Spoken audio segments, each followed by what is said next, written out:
Life jacket আৰু টিপ দিলে। কেনেকুৱা লাগিছে? ভাল লাগিছে। এতিয়াতো স্কুলত অহা অসুবিধা নহয়? আগত নদীৰ মাজেৰে আহিছিলে, পানীৰ মাজেৰে, এতিয়া নাৱত আহা?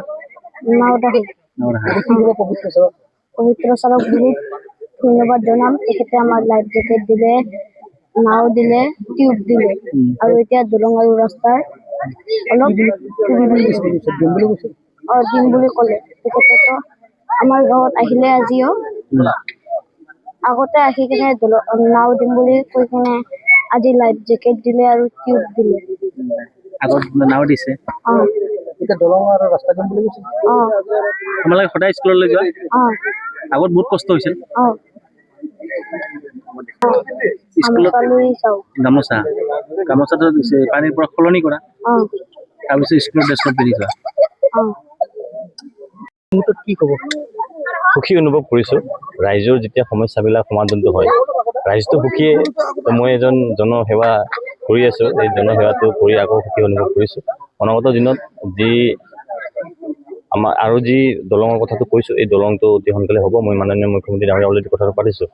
মাননীয় মুখ্যমন্ত্ৰী ডাঙৰীয়া মোক তেওঁ মাতি নি মোক কৈছে যে বহুত এইটো অতি সোনকালে দলংটো হ'ব লাগিব বুলি মাননীয় মুখ্যমন্ত্ৰী কৈছে।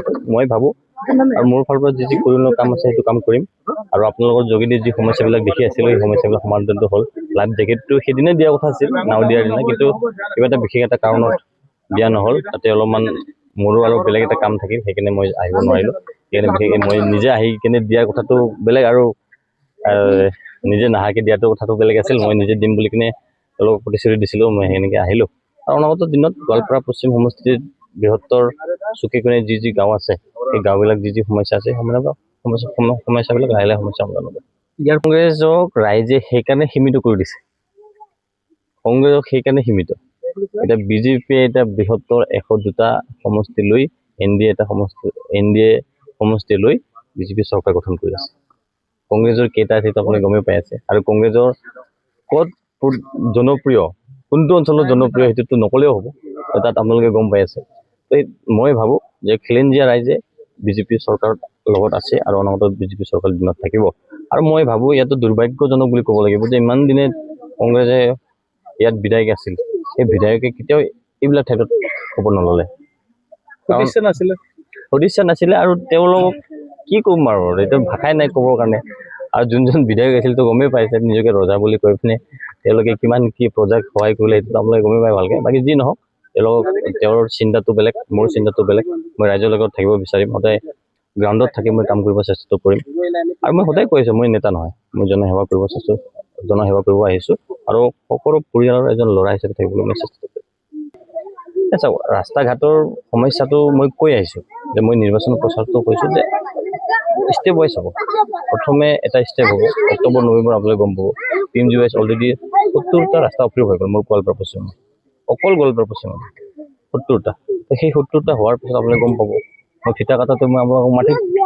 আৰু অতি সোনকালে যোনটো বস্তু মেইন সমস্যা আমাৰ যদি আগিয়া আৰু লখিমপুৰ ৰোডটো, সেই আগিয়া ৰোডটো হৈ আছে, ব্ৰিজটো হৈ আছে, সেই ব্ৰিজটো হোৱাৰ পিছত যেতিয়া সেই ৰোডটো হ'ব, যিমান পাৰোঁ সোনকালে মই অলৰেডি বিভাগীয় কথাটো পাতিছোঁ যে যিমান পাৰোঁ সোনকালে, আৰু বৰষুণ দিয়াৰ কাৰণে আপুনি গম পাইছে, আৰু বৰষুণ দিয়াৰ পিছতে ৰাস্তা ক'ত বেয়া হয় সেইটো আপোনালোকে গম পায়।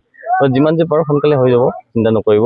আৰু মই নিজে গ্ৰাউণ্ডত নামিছোঁ, ভিজি ৰামজিবিলাক যাতে ভাল জেগাত ইউটিলাইজ হয়, ভাল কামত যাতে ইউটিলাইজ বিজি ৰামজী ৰাস্তাবিলাক এতিয়ালৈকে মই নামিছোঁ 15 ফাইনেন্সবিলাক আছে তাৰপিছত মোৰ নিজৰ MLA ফাণ্ড আছে তাৰপিছত যি ফাণ্ড আছে এইবিলাক লাহে লাহে ইউটিলাইজ কৰিব আপোনালোকে নিশ্চিন্ত থাকিব চব গম পাব আপোনালোকৰ কেতিয়াতে চব বস্তু গম পাব আপোনালোকক জনাই কামটো কৰিম গোপনে কাম কেতিয়াও পবিত্ৰ সভাই নকৰে অপেন যি কৰিব অপেন কৰিব